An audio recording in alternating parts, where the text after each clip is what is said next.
दोस्तों, I hope आप सभी बहुत अच्छे होंगे और आप सबकी तैयारी भी काफ़ी शानदार तरीके से चल रही है। आज हम लोग करने वाले हैं practice set number BSSC CGL PT के एग्जाम्स का प्रैक्टिस सेट नंबर कौन सा, तो 20। कौन सा 20। इससे पहले हम लोग 19 प्रैक्टिस सेट ऑलरेडी अपलोड कर चुके हैं। जिन लोगों ने नहीं देखा वो जाकर अपने चैनल पर जाकर एक बार विजिट जरूर कर लें। चलिए बिना बात की देरी किए हम लोग करते हैं बीएसएससी सीजीएल पीटी एग्जाम्स का 20 प्रैक्टिस सेट नंबर। चलिए क्वेश्चन क्या, पहला, किस मध्यकालीन साम्राज्य ने आर्थिक और सांस्कृतिक क्षेत्र में उत्तर और दक्षिण के बीच में सेतु का काम किया? उत्तर और दक्षिण के बीच में सेतु का काम किया तो कौन सा साम्राज्य ने किया? तो कौन सा साम्राज्य किया? तो राष्ट्रकूट साम्राज्य ने किया। किसने? राष्ट्रकूटों ने। ठीक है, चलिए अब इसमें से देखते हैं। सबसे पहली बात तो राष्ट्रकूट का संस्थापक कौन था? राष्ट्रकूट डायनेस्टी का समाज का कौन था? दंती दुर्ग, याद रखिएगा।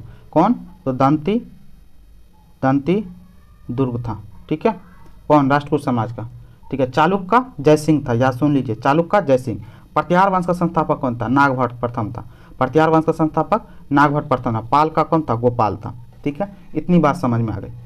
चलिए अब इसमें से देखिए, तो आर्थिक और सांस्कृतिक क्षेत्र उत्तर और दक्षिण के सेतु का काम, आप इतना बात तो समझ में आ गई। अब देखिए राष्ट्रकूटों को द्वारा कुछ कुछ चीज़ें हैं। तकोलम का युद्ध आप लोग जानते हो, 1949 ईस्वी में, 9409 ईस्वी में, 1949 ईस्वी में तकोलम का युद्ध हुआ था। ठीक है, राष्ट्रकूट के बीच में, राष्ट्रकूट और चोल के बीच में। ठीक है, जिसमें राष्ट्रकूटों ने जीत हासिल की थी। तकोलम का युद्ध उससे चर्चा में काफ़ी रहता है। ठीक है, चलिए क्या है नेक्स्ट क्वेश्चन। संत रक्षित और दीपांकर अतीश कौन थे? संत रक्षित और दीपांकर अतीश कौन थे? तो कौन थे? ये बौद्ध विद्वान थे। ऑप्शन ए, बौद्ध विद्वान।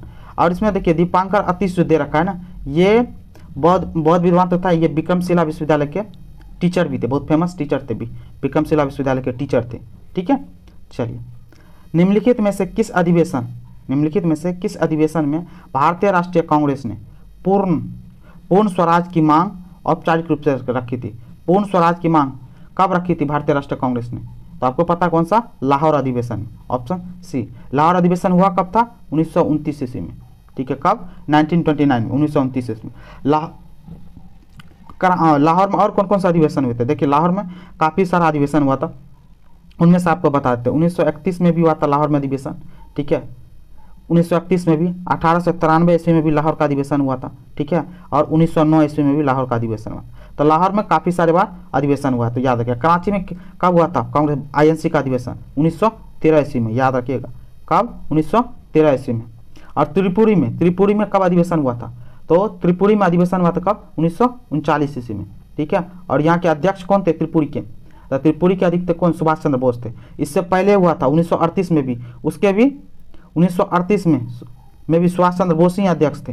ठीक है, हरिपुरा में हुआ था। इस तरीके से अधिवेशन। बेलगाम अधिवेशन में 1924 में हुआ था बेलगाम अधिवेशन। ठीक है, यहाँ पे Mahatma Gandhi ji first and last बार यहीं पे एक ही बार बने हैं गांधी जी आईएनसी के अध्यक्ष। कहाँ पे? बेलगाम में, 1924 ईस्वी में। ठीक है, महात्मा गांधी हुए थे। चलिए साइलेंट वैली राष्ट्रीय उद्यान क्या है? साइलेंट वैली राष्ट्रीय उद्यान कहाँ स्थित है? साइलेंट वैली कहाँ पे है? तो ऑप्शन ए, केरला में। ठीक है, चलिए बिहार में प्रखंडों की कुल संख्या कितनी है? तो 534 है। बिहार के किस स्थान पर नलकूप में सर्वाधिक सिंचाई होती है? बिहार के किस स्थान पर नलकूपों से, चापाकल से ज़्यादा नलकूपों से सर्वाधिक सिंचाई होती है? तो कहाँ पे होती है? तो समस्तीपुर में होती है। ठीक है, और नहर से सिंचाई सबसे ज़्यादा बिहार में कहाँ पर होती है? तो नहर से सिंचाई सबसे ज़्यादा रोहतास में होती है। कहाँ पे? रोहतास, याद रखिएगा। रोहतास नहर से सिंचाई के लिए सबसे ज़्यादा उपयोग किया जाता है। ठीक है, बिहार राज्य के संदर्भ में सही कथन है। बिहार राज्य के संदर्भ में सही कथन कौन सा है? तो यहाँ पे बता रहा लिंग अनुपात 943 नहीं, 943 नहीं है। कितना है? 918 है बिहार का लिंग अनुपात। ठीक है, याद रखिएगा। नवीय जनसंख्या का अनुपात 11:8 नहीं, 11:8 नहीं है, 11:3 है। ठीक है, बिहार में परिवार का आकार 5.5, हाँ ये एकदम सही है। ठीक है, 5.5। सर्वाधिक जनघनत्व वाला जिला वैशाली नहीं है सर्वाधिक जनघनत्व वाला जिला। कौन है? तो शिवहर है। कौन है? शिवहर में कितना है? 1880 व्यक्ति प्रति वर्ग किलोमीटर, एक किलो वर्ग मीटर में 1880 व्यक्ति रहते हैं। ठीक है, अब ये तो आपको आंसर पता चल गया। बिहार में परिवार का आकार 5.5, ये ऑप्शन सही है। बाकी और न्यूनतम, सबसे कम, न्यूनतम, सर्वाधिक, न्यूनतम जनघनत्व वाला जिला कौन सा है? तो कैमूर है, याद रखिएगा। कौन है? कैमूर, सबसे कम घनत्व वाला, कम मिनिमम, ठीक है, कम वाला। कितना है यहाँ पे? 488 व्यक्ति प्रति वर्ग किलोमीटर। चलिए, कोहिमा निम्न की राजधानी। कोहिमा किनकी राजधानी है इनमें से? तो कोहिमा किसकी राजधानी है? तो नागालैंड की राजधानी कोहिमा। ये आपको सिक्किम की राजधानी कहाँ है? गंगटोक है। मेघालय की राजधानी शिलांग। अरुणाचल प्रदेश का ईटानगर, ठीक है। किस सिख गुरु ने जफरनामा, क्या है, जफरनामा की रचना किस सिख गुरु ने किया था? तो जफरनामा की रचना किसने? गुरु गोविंद सिंह ने किया था। किसने किया था? गुरु गोविंद सिंह। गुरु गोविंद सिंह सिखों के 10वें गुरु थे। कौन से? 10वें, सबसे लास्ट गुरु थे, ठीक है। इनका जन्म हुआ था बिहार में, ठीक है। बिहार में कब? 1666 ईस्वी में, ठीक है। गुरु नानक सिखों के प्रथम गुरु थे, फर्स्ट गुरु थे सिखों के, ठीक है। अब इसमें से बाकी इसमें से कौन कौन? गुरु हरगोविंद सिखों के 6ठे गुरु थे। गुरु रामदास, राम से राम भगवान, चार रामदास, तो ये गुरु रामदास चौथे गुरु थे, ठीक है। इस तरीके से याद रखिए, क्योंकि आपको सिखों के गुरु से जुड़ा हुआ क्वेश्चन आपसे पूछ ही लेता है, तो जरूर एक बार क्वेश्चन में 1 से 10 तक जितने भी गुरु हैं सिखों के, उनको एक बार जरूर आप सर्च करके एक बार पढ़ लीजिएगा। चलिए, निम्नलिखित में से कौन सा राजमार्ग स्वर्णिम चतुर्भुज का भाग नहीं है?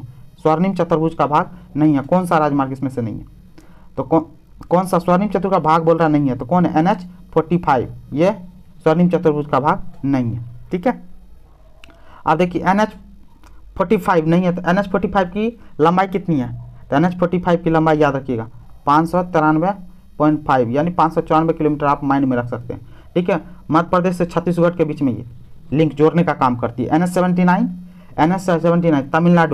तमिलनाडु में ये 134 किलोमीटर इसकी लंबाई है, तमिलनाडु, TN, ठीक है। NH2 की लंबाई 1465 किलोमीटर, कितना? 1465 किलोमीटर, ठीक है। दिल्ली से कोलकाता जाती है NH2, ठीक है। NH55 ये उड़ीसा में है। कहाँ पे? उड़ीसा में। इसकी लंबाई कितनी है? 370 किलोमीटर, ठीक है। बाकी अब इससे जुड़ा हुआ देखिए, NH से जुड़ा हुआ आपको लॉन्गेस्ट NH कौन है? भारत का सबसे लंबा NH कौन सा है? तो कौन है? NH44। कौन सा है? NH44, भारत की सबसे लंबी। ये श्रीनगर से लेकर के कन्याकुमारी तक जाती है, नॉर्थ से लेकर के साउथ सीधा। कितनी किलोमीटर है लंबाई? 4112 किलोमीटर है, ठीक है। इस चीज़ को याद रखिएगा। चलिए, निम्नलिखित में कौन हाउस ऑफ एल्डर्स भी कहलाता है? हाउस ऑफ एल्डर्स कौन कहलाता है? तो राज्यसभा कहलाता है, ठीक है। राज्यसभा क्या होता है? स्थायी सदन होता है, ठीक है, और कभी भंग नहीं किया जा सकता, और ये 6 वर्ष के लिए होता है, ठीक है। भारतीय राजदेश में प्रत्येक वर्ष दिसंबर में हॉर्नबिल उत्सव, ठीक है, मनाया जाता है। अभी हाल फिलहाल में चर्चा में भी सुनेंगे हॉर्नबिल महोत्सव का। ये कहाँ पर मनाया जाता है? तो नागालैंड में मनाया जाता है, ठीक है, हॉर्नबिल। अब नागालैंड की स्थापना कब हुई थी? यह स्थापना दिवस ही, नागालैंड का जिस दिन स्थापना दिवस है उस दिन मना, उसी के याद में मनाया जाता है। तो स्थापना दिवस 1 दिसंबर को, ठीक है, 1 दिसंबर को, ठीक है, इस तरीके से। और ये स्थापना, नागालैंड की स्थापना कब हुई थी? 1963 ईस्वी में। कब? 1963 में। सिक्किम की स्थापना कब हुई थी? तो सिक्किम की स्थापना 1975 में, ठीक है, भारत 1975 में, याद रखिए। भारत का 22वां राज्य बना था, ठीक है। मेघालय, तो मेघालय 1972 ईस्वी में, याद रखिएगा। 1972 में मेघालय राज्य की स्थापना हुई थी, ठीक है। 21 जनवरी 1972, ठीक है। तो 21 जनवरी को क्या मनाता है? ये अपना स्थापना दिवस। अरुणाचल प्रदेश 20 फरवरी 1987, कब? 20 फरवरी 1987, ठीक है। तो 20 फरवरी को अरुणाचल प्रदेश अपना स्थापना दिवस मनाता है। चलिए, महात्मा गांधी राष्ट्रीय समुद्री उद्यान, क्या महात्मा गांधी राष्ट्रीय समुद्री उद्यान देश में स्थित है? कहाँ पे स्थित है? तो कहाँ पर स्थित है? तो पोर्ट ब्लेयर में स्थित है, ठीक है। तो ये चीज़। अब ऑप्शन में गंगा सागर द्वीप है। गंगा सागर द्वीप कहाँ है? बंगाल की खाड़ी में, ठीक है। रामेश्वरम कहाँ है? तमिलनाडु में। पिरोतान द्वीप कहाँ पे? पिरोतान द्वीप अरेबियन सी में है, जो कि गुजरात के पास है, ठीक है, गुजरात के प्रशासन के अंतर्गत आता है, ठीक है। चलिए, प्रत्येक वर्ष क्या है? प्रत्येक वर्ष राष्ट्रीय उद्यान संरक्षण दिवस कब मनाया जाता है? तो प्रत्येक वर्ष कब? 14 दिसंबर को मनाया जाता है। कब? 14 दिसंबर को। राष्ट्रीय ऊर्जा संरक्षण दिवस 14 दिसंबर को। 14 नवंबर को क्या मनाते हैं? चिल्ड्रंस डे, ठीक है। 14 अक्टूबर को क्या मनाते हैं? विश्व मानक दिवस, विश्व मानक दिवस मनाते हैं। और 24 दिसंबर को क्या मनाते हैं? राष्ट्रीय उपभोक्ता दिवस मनाते हैं, ठीक है। चलिए, किस राज्य से अलग करके मेघालय राज्य बनाया गया? किस राज्य से अलग करके मेघालय बनाया गया? तो किस राज्य से? तो असम से, ठीक है, असम से। और ये मेघालय राज्य बना था कब? 1972 ईस्वी में। 21 अभी जस्ट आपको बताएं, 21 जनवरी 1972 में मेघालय राज्य बना था, ठीक है। किससे? असम से टूट करके, ठीक है। चलिए, भारत के संविधान में डैश द्वारा मौलिक अधिकार में शिक्षा के अधिकार को जोड़ा गया। तो इसमें से कौन सा था, तो कौन सा है, तो संविधान 86वां संविधान संशोधन 2002 में। ठीक है, क्या कह रहा है, मौलिक अधिकार में शिक्षा के भी अधिकार को जोड़ दिया गया। इसमें क्या था, 6 से 14 वर्ष के बच्चों को निःशुल्क शिक्षा, 6 से 14 साल के सभी बच्चों को निःशुल्क शिक्षा दिया जाएगा। ठीक है, और ये कौन से भाग 3 में, याद रखिएगा भाग 3 में है। ठीक है, आर्टिकल 12 से 35। ठीक है, चलिए निम्नांकित में से भारत का राष्ट्रीय जल जीव कौन है, भारत का राष्ट्रीय जल जीव कौन है, तो गंगा नदी डॉल्फिन, बिहार का भी है और भारत का भी है। किस विधेयक बिल को मात्र लोकसभा में प्रस्तुत किया जा सकता है, तो कौन से बिल को लोकसभा में धन विधेयक को केवल लोकसभा में प्रस्तुत किया जा सकता है। महाजनपद युग में उज्जैन की राजधानी थी, उज्जैन की राजधानी क्या थी, जब 16 महाजनपद हुआ करते थे उस समय में उज्जैन की राजधानी क्या थी, तो उज्जैन की राजधानी क्या थी, तो अवंती थी। ऑप्शन डी हो गया। वज्जी किसकी राजधानी थी, वैशाली की। मत्स्य किसकी राजधानी थी, तो विराटनगर की। मत्स्य की राजधानी विराटनगर। ठीक है, अशोक आपको ही पता, मौर्य सम्राट से मगध सम्राट से जुड़े थे। ठीक है, मौर्य सम्राट से हैं और मगध क्या बोलते हैं, मगध जनपद था और क्या मौर्य सम्राट से जुड़े हुए थे। ठीक है, चलिए दुनिया में सबसे बड़ा साहित्यिक महोत्सवों में एक भारत में सालाना आयोजित किया जाता है, इसे क्या कहते हैं। दुनिया में सबसे बड़ा साहित्यिक महोत्सवों में से एक भारत में सालाना आयोजित किया जाता है, इसे क्या कहते हैं, इसको क्या कहते हैं, जयपुर साहित्य महोत्सव। नर्मदा के समांतर बहने वाली नदी कौन सी है, नर्मदा के समांतर कौन सी नदी बहती है, तो कौन सी, ताप्ती नदी बहती है। ठीक है, ये सतपुरा के पहाड़ी से निकलती है, कौन, ताप्ती नदी सतपुरा के पहाड़ी से निकलती है मध्य प्रदेश में। ठीक है, छिपरा नदी क्या है, तो छिपरा नदी उज्जैन में, छिपरा नदी के तट पर कौन सी, उज्जैन शहर है जहाँ महाकाल की। ठीक है, और छिपरा नदी के किनारे ही क्या कुंभ का मेला भी लगता है। ठीक है, इस चीज़ को याद रखें। ठीक है, और नर्मदा नदी कहाँ से निकलती है, तो अमरकंटक से निकलती है मध्य प्रदेश। चलिए कानून द्वारा स्थापित प्रक्रिया क्या है, कानून द्वारा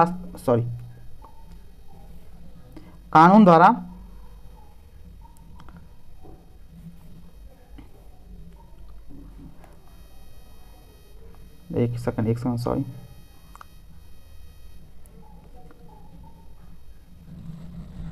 कानून द्वारा स्थापित प्रक्रिया लिया गया। कानून द्वारा स्थापित प्रक्रिया कहाँ से लिया गया, तो कहाँ से लिया कानून द्वारा, तो जापान के संविधान से। कहाँ से, जापान के संविधान से कानून द्वारा स्थापित प्रक्रिया लिया गया। ठीक है, ब्रिटिश संविधान से क्या लिया गया, भारतीय संविधान में कानून का शासन, एकल नागरिकता, सुनते जाइएगा। दक्षिण अफ्रीका के संविधान से क्या लिया गया, तो संविधान संशोधन। ऑस्ट्रेलिया के संविधान से क्या लिया गया, प्रस्तावना की भाषा और समवर्ती सूची। ठीक है, चलिए किस राज्य में पट्टचित्र चित्रकारी पाई जाती है, पट्टचित्र चित्रकारी किस राज्य में पाई जाती है, तो किस राज्य में पाई जाती है, तो उड़ीसा में पाई जाती है। ठीक है, चलिए पाकिस्तान क्या है, पाकिस्तान द गैदरिंग स्टॉर्म नाम पुस्तक के लेखक या लेखिका कौन है, तो कौन है, बेनजीर भुट्टो, जो कि पाकिस्तान के प्रधानमंत्री भी बन चुकी थी, समझे, तो महिला प्रधानमंत्री। सलमान रुश्दी कौन है, आपको ही पता है कौन है, ये इमेजरी होमलैंड्स पुस्तक के लेखक है, बहुत फेमस राइटर है ये सलमान रुश्दी।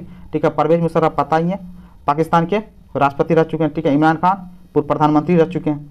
ठीक है, कहाँ के, पाकिस्तान के, क्रिकेटर भी थे।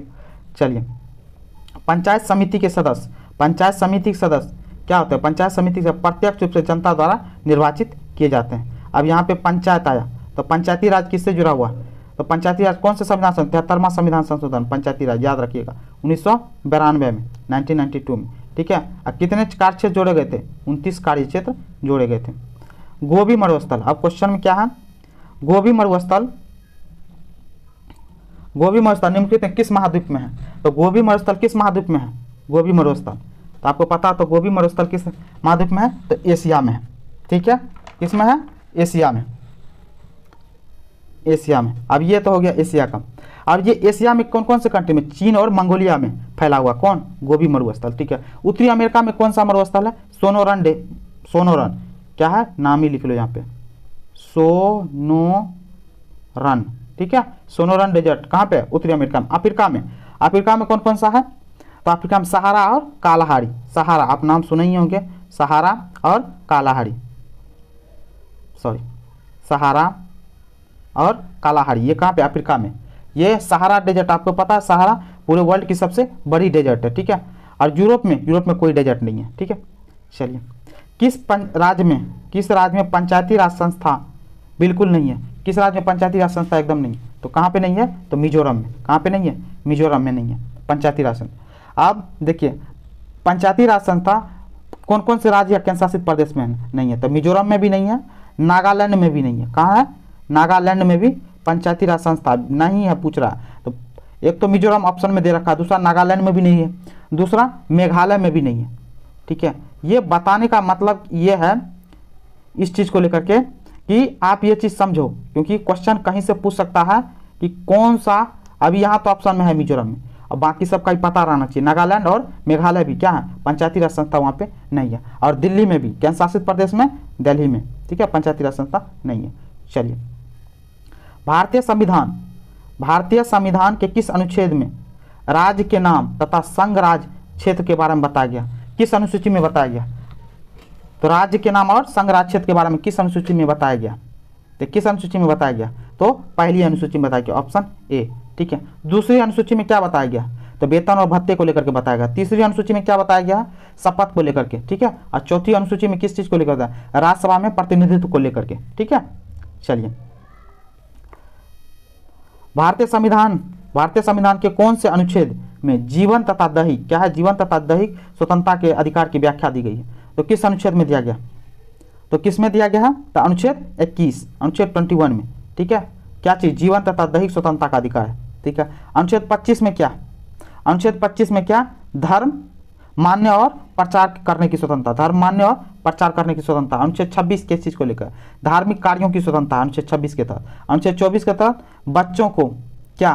बच्चों को, जो बच्चे हैं उससे कम उम्र के बच्चे हैं उससे आप कहीं भी फैक्ट्री में काम करवाना निषेध है। ठीक है, चलिए, मौर्य वंश के ऐसे कौन से शासक थे जिन्होंने अभिलेखों द्वारा जनता तक अपने संदेश पहुंचाने का काम किया? तो कौन था? तो अशोक। अशोक को बोला ही जाता अभिलेखों द्वारा संदेश पहुंचाने का काम, अभिलेख बनाना ही शुरू किए थे अशोक। ठीक है, जिन्होंने अशोक अभिलेखों द्वारा जनता तक अपने संदेश पहुंचाने का काम किया था। ठीक है, चलिए, चंद्रगुप्त मौर्य पता ही है, मौर्य वंश के संस्थापक हैं। बिंदुसार के बाद पता ही है, चंद्रगुप्त मौर्य का बेटा। ठीक है, अशोक के पिता। और ये बिंबिसार ऑप्शन में देगा, बिंदुसार और बिंबिसार देखिएगा हमेशा ऑप्शन में दिक्कत करता है। ठीक है, बिंबिसार ये हर्यक वंश के थे। ठीक है, और ये बाकी तीनों अशोक, चंद्रगुप्त मौर्य और बिंदुसार ये मौर्य वंश के थे। ठीक है, चलिए, 1905 ईस्वी से पहले ब्रिटिश भारत का सबसे बड़ा प्रांत कौन सा था? 1905 ईस्वी से पहले ब्रिटिश भारत का सबसे बड़ा प्रांत कौन था? आपको ही पता कौन सा? बंगाल था। तभी तो बंगाल विभाजन हुआ था 1905 में, लॉर्ड कर्जन के टाइम में। ठीक है, लॉर्ड कर्जन ने करवाया था, जो वायसराय था भारत का। पृथ्वी कितने समय में 1 डिग्री घूम जाता? कितने समय में? तो 4 मिनट में। ठीक है, चलिए, हेमिस गोम्पा क्या है? हेमिस गोम्पा नामक मठ कहाँ पे स्थित है? हेमिस गोम्पा नामक मठ कहाँ पे है? लद्दाख में स्थित है। ठीक है, चलिए, किस चुनाव आयोग का नेशनल आइकॉन बना? अच्छा, किसे चुनाव आयोग का नेशनल आइकॉन बनाया गया? तो किसको बनाया गया? तो पंकज त्रिपाठी को, बॉलीवुड एक्टर हैं। ठीक है, चलिए, दक्षिण से उत्तर की ओर क्या है? दक्षिण से उत्तर की ओर भारत के मुख्य भूमि का विस्तार 8 डिग्री 4 मिनट उत्तर तथा डैश के मध्य। तो आप यदि भारत का नक्शा देखोगे, ठीक है, ये पूछ रहा, ये 0 डिग्री नीचे में है, पता ही है आपको, ये 8 डिग्री 4 मिनट है। तो ऊपर में बोल रहा है कितना डिग्री होगा? 8 डिग्री 4 मिनट से कितना? 37 डिग्री 6 मिनट। लेकिन दोनों ऑप्शन देख रहा है, देखिए, उत्तर भी दिया है, दक्षिण भी दिया है। भारत उत्तरी गोलार्ध में है, तो हमेशा याद रखिएगा। तो 8 डिग्री 4 मिनट नॉर्थ से लेकर के 37 डिग्री 6 मिनट नॉर्थ बोले तो कौन? ऑप्शन बी हो जाएगा। ठीक है, चलिए, इधर कितना है? इन दोनों देशांतर में 68 डिग्री 7 मिनट से लेकर के कितना? 97 डिग्री 25 मिनट के बीच में फैला हुआ है। ठीक है, चलिए, महावीर की शिक्षाएं जो लगभग 1500 वर्ष पूर्व लिखी गई थी, वर्तमान में कहाँ उपस्थित है? वर्तमान में कहाँ पे उपस्थित है ये? तो कहाँ पे उपस्थित है ये? तो वल्लभी, गुजरात में उपस्थित है। ठीक है, चलिए, भारतीय संविधान के किस लेख में शोषण के विरुद्ध अधिकार दिया गया? शोषण के विरुद्ध अधिकार भारतीय संविधान किस अनुच्छेद में? तो अनुच्छेद 23 और 24 में, ऑप्शन ए हो गया। ठीक है, अनुच्छेद 15-16, अनुच्छेद 15 क्या होता है? भेदभाव से निषेध को लेकर के बोलता है। अनुच्छेद 16 क्या बोलता है? अनुच्छेद 16 क्या होता है? लोक नियोजन के बीच में समानता, मतलब वैकेंसी जो निकलती है उसमें समानता को लेकर के। अनुच्छेद 32 क्या बोलता है? संवैधानिक उपचारों का अधिकार। ठीक है, अनुच्छेद 30 क्या बोलता है? अनुच्छेद 30 क्या बोलता है?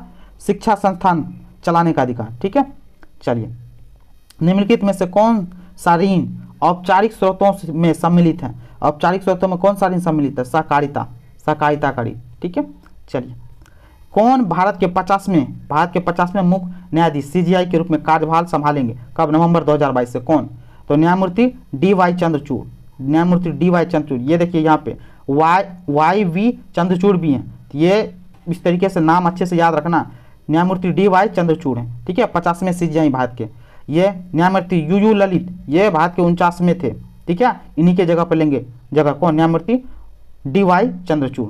चलिए, निम्नलिखित में से कौन सा पेट्रोलियम निर्यातक देशों के संगठन ओपेक के संस्थापक सदस्यों में नहीं है? कौन सा पेट्रोलियम निर्यातक देशों के संगठन में के संस्थापक सदस्यों में नहीं है? तो कौन सा नहीं है ओपेक देश के संस्थापक सदस्यों में? तो कौन सा नहीं है? तो नाइजीरिया नहीं है, लेकिन ओपेक का सदस्य भी है ये, लेकिन संस्थापक सदस्यों में नहीं है, ठीक है, इस चीज़ को याद रखिएगा। संस्थापक, ये ओपेक की स्थापना कब हुई थी? 1960 ईस्वी में, याद रखिएगा 1960 में। कहाँ पे? बगदाद में हुआ था। कहाँ पे? बगदाद में इसकी स्थापना होती है ओपेक की। ओपेक के सदस्य देश कौन कौन से हैं? ईरान है, इराक है, सऊदी अरब है, ठीक है। ईरान, इराक, यदि संस्थापक सदस्यों में बोलेगा तो ईरान, इराक, सऊदी अरब, ठीक है, सऊदी अरब, कुवैत, वेनेजुएला, कुवैत और वेनेजुएला। तो इस तरीके से याद रखिएगा 5 कंट्री थे, ठीक है, संस्थापक सदस्यों में, ठीक है। चलिए, अभी प्रेजेंट में कितने देश हैं? तो ये भी याद रखिएगा। ओपेक का अब जो है ना सदस्यों की संख्या 13 हो चुका है, लेकिन संस्थापक सदस्य 5 ही थे, ईरान, इराक, सऊदी अरब, ठीक है, कुवैत और वेनेजुएला।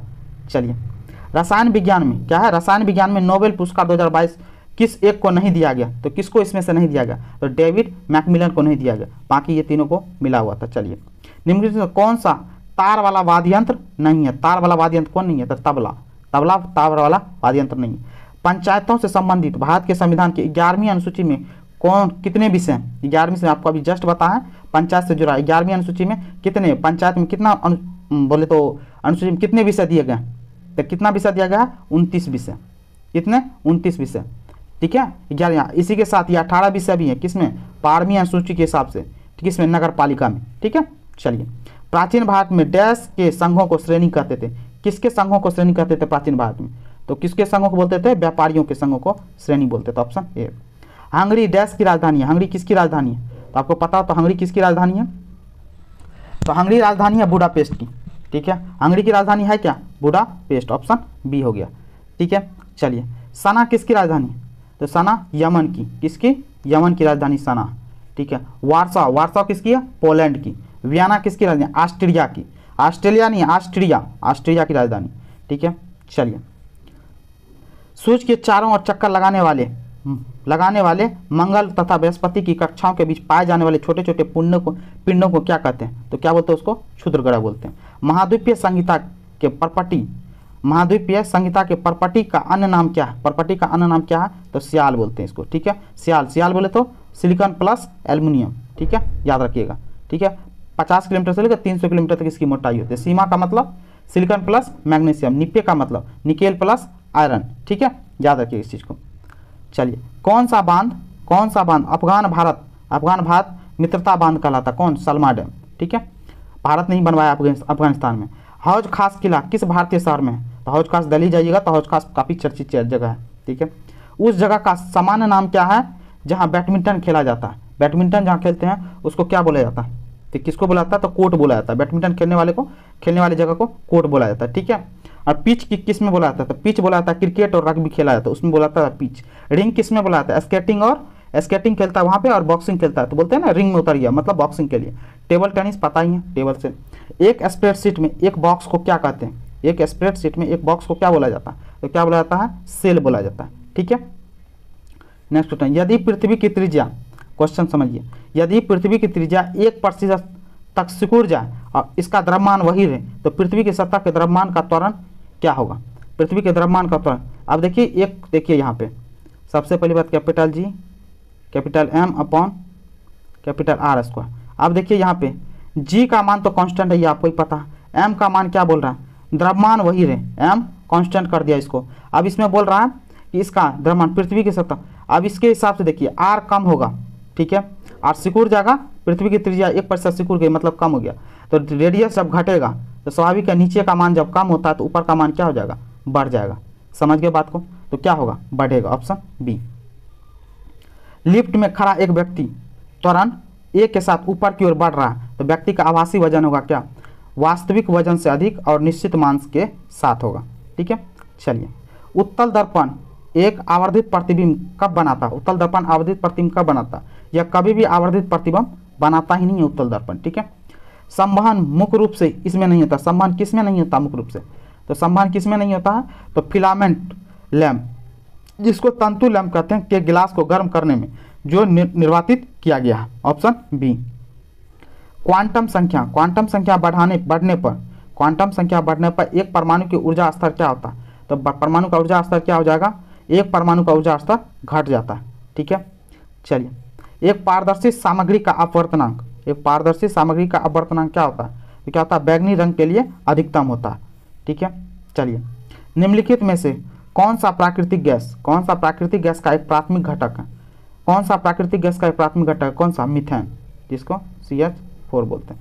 चलिए किसी ग्रह के चारों ओर चक्कर लगाने वाले उपग्रह की कक्षीय गति निम्न से स्वतंत्र होती है, किसी ग्रह के चारों ओर चक्कर लगाने वाले उपग्रह की कक्षीय गति किससे स्वतंत्र होती है, तो किससे, उपग्रह के द्रव्यमान से स्वतंत्र होती है। ठीक है, चलिए आवासीय क्षेत्रों के लिए जहाँ पे लोग निवास करते हैं केंद्रीय प्रदूषण नियंत्रण बोर्ड द्वारा प्रस्तावित मानक शोर क्या है, कितना, 45 डेसिबल, इससे ज़्यादा नहीं होना चाहिए। ठीक है, कहाँ पे, आवासीय क्षेत्रों जहाँ पे रहते हैं। लेकिन औद्योगिक जहाँ इंडस्ट्री है वहाँ 70 डेसिबल, याद रखिएगा, उद्योग के लिए 70 डेसिबल। ठीक है, और जहाँ पे बिजनेस व्यापार शॉप सब चलती है, जहाँ पे बिजनेस व्यापार चलता है वहाँ 55 डेसिबल, याद रखिएगा। और शांत वातावरण, शांत एरिया के लिए, ठीक है, 40 डेसिबल। ठीक है, चलिए अब क्वेश्चन, निम्नलिखित ताप सुघट्य के लिए एक उदाहरण की पहचान कीजिए। ताप सुघट्य के लिए उदाहरण कौन सा, पॉलीविनाइल एसीटेट, कौन है, पॉलीविनाइल एसीटेट। चलिए निम्नलिखित में से कौन सा वास्तविक विलयन का एक उदाहरण है, कौन सा वास्तविक विलयन का एक उदाहरण, तो कौन सा है, जिंक अमलगम, ऑप्शन सी। समूह ए क्षारीय धातु में सबसे प्रबल उपचाई अभिकर्मक कौन सा, तो कौन सा है, लिथियम किस चीज़ के लिए फेमस है, आपको पता है, लिथियम आयन बैटरी जो आप लोग बनाते हैं बहुत ज़्यादा जल्दी चार्ज हो जाती है इसी की वजह से। ठीक है, क्षार में फिनॉल फिनाइलफ्लैथलीन का रंग होता है, कैसा रंग होता है, तो गुलाबी रंग होता है। निम्नलिखित में से कौन सी एक संक्रमण धातु नहीं है, संक्रमण धातु कौन सी नहीं है इसमें, तो संक्रमण धातु कौन सा नहीं है, तो कैडमियम नहीं है। BCG निम्न किसके लिए एक वैक्सीन है, BCG किसके लिए टीका लगाते हैं, BCG का टीका, BCG का टीका लगता है किससे, यक्ष्मा के लिए, जिसको आप लोग TB बोलते हो। खोज किया कौन किया था, रॉबर्ट कोच ने। ठीक है, खसरा विषाणु द्वारा होता, पोलियो विषाणु द्वारा होता, और कुष्ठ रोग बैक्टीरिया द्वारा होता है। ठीक है, चलिए निम्नलिखित में कौन सी कैंसर कोशिकाओं की विशेषता नहीं है, कैंसर कोशिका की विशेषता इसमें कौन नहीं है, संस्पर्श संबंधन, बोले तो संपर्क निषेध दिखाती है, कौन, कैंसर कोशिका। ठीक है, चलिए निम्नलिखित में से कौन सा पादप हार्मोन वृद्धि को रोकता है और पत्तियों को मुरझाने के लिए जिम्मेदार होता है, तो कौन सा होता है, तो एब्सिसिक एसिड क्या करता है, यह पादप हार्मोन की वृद्धि को रोकता है और पत्तियों को मुरझाने में जिम्मेदार होता है। निम्नलिखित में से किन अंगों में पुनर्जन्म की शक्ति होती है, तो किस अंग में पुनर्जन्म की शक्ति होती है, तो किस में होती है, यकृत में पुनर्जन्म की शक्ति। ठीक है, ब्रेक बोन क्या है, ब्रेक बोन या हड्डी तोड़ बीमारी में वाहक का नाम क्या है, तो वाहक का नाम क्या है, एडिज मच्छर, क्या है, एडिज मच्छर। ठीक है, डेंगू होता है इसी की वजह से, इसीलिए पूरा हड्डी का लगता है जिससे टूटता हुआ। डेंगू होगा तो आपको पता है क्या, प्लेटलेट्स की कमी हो जाती है ब्लड में। मलेरिया किसके द्वारा होता है, मादा एनोफिलीज मच्छर के द्वारा। ठीक है, चलिए गर्म करने पर कैल्शियम कार्बोनेट का कैल्शियम ऑक्साइड और कार्बन डाइऑक्साइड में अपघटन डैश का एक उदाहरण है, किसका उदाहरण है, ये तापीय अपघटन अभिक्रिया का उदाहरण है। ठीक है, चलिए पित्तल इनमें से किसका मिश्रण है, तो पित्तल किसका मिश्रण है, तो पित्तल में जस्ता और तांबा तो होता ही है। ठीक है, दोनों है, तो 30% जस्ता होता, 70% तांबा होता है। जस्ता और तांबा का मिश्रण होता है क्या, पित्तल, तो इसमें परसेंटेज भी याद रखिएगा, 30% जस्ता और 70% तांबा। निम्नलिखित में से कौन सा वर्णक हमारे बालों, त्वचा और आंखों के रंग के लिए मुख्य रूप से उत्तरदायी है, तो कौन सा है इसमें, तो मेलेनिन होता है, कौन सा, मेलेनिन हमारे बालों, त्वचा और आंखों के रंग के लिए मुख्य रूप से उत्तरदायी होता है, मेलेनिन। और लास्ट क्वेश्चन है ये, उस प्रकार के पोषण का नाम बताइए जिसमें जीव अपना पोषण मृत और विघटनशील पदार्थों से विलयन के रूप में प्राप्त करते हैं, तो किसने, मृतजीवी पोषण, क्या, मृतजीवी पोषण। ये थे आज के practice set number. I hope आपको पसंद आया होगा। पसंद आया तो प्लीज़ करके लाइक कमेंट और शेयर जरूर कर लें और चैनल को सब्सक्राइब जरूर कर लें। Thank you so much.